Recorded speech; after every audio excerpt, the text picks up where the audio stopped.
I was 18 years old when I got married. I belonged to a very conservative family, a Baloch family, where good daughters never say no to their parents. My father wanted me to get married, and all I said was, if that makes you happy, I'll say yes. And of course, it was never a happy marriage. Just about after 2 years of getting married, about 9 years ago, I met a car accident. Somehow my husband fell asleep and the car fell in the ditch. He managed to jump out, saved himself. I'm happy for him. But I stayed inside the car and I sustained a lot of injuries. The list is a bit long. Radius ulna of my right arm were fractured. The wrist was fractured. Shoulder bone and collarbone were fractured. My whole rib cage got fractured. But that injury that changed me and my life completely was the spine injury. Many people came to rescue. They gave me CPR. They dragged me out of the car. And while they were dragging me out, I got the complete transection of my spinal cord. Those 2.5 months in the hospital were dreadful. I was at the verge of despair. One day, doctor came to me and he said, well, I heard that you wanted to be an artist, but you ended up being a housewife. I have a bad news for you. You won't be able to paint again. Next day, doctor came to me and said, your spine injury is so bad, you won't be able to walk again. I took a deep breath and I said, it's all right.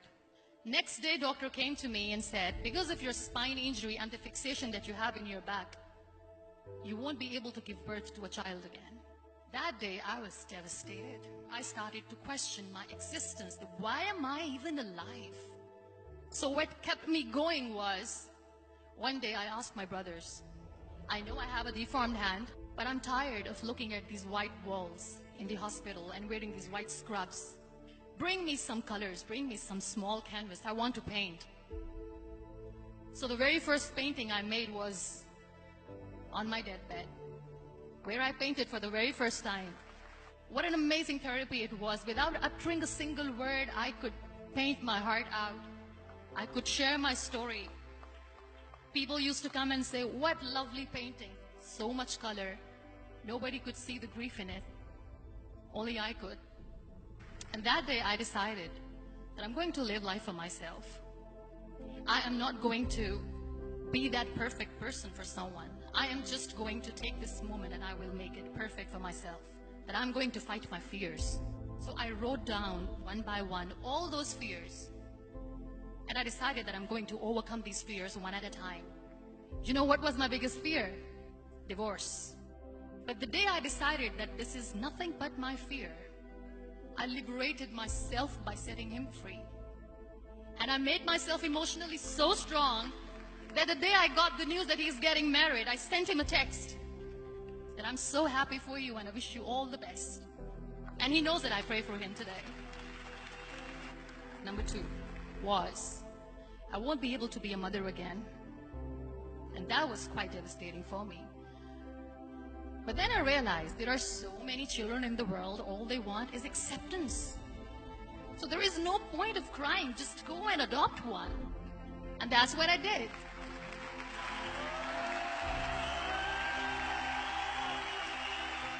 I gave my name in different organizations, different orphanages, and I waited patiently.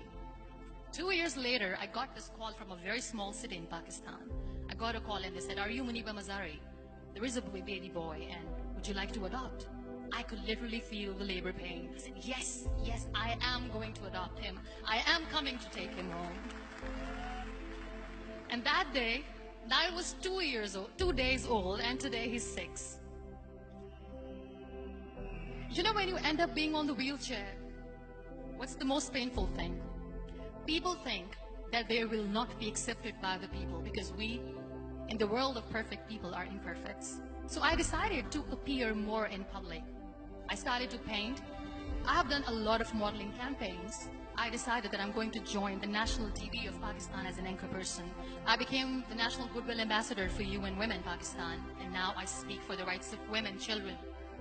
I was featured in BBC 100 Women for 2015. I'm one of the Forbes 30 under 30 for 2016.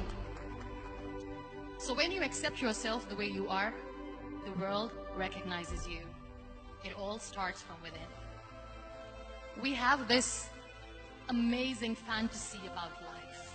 This is how things should work. This is my plan. It should go as per my plan.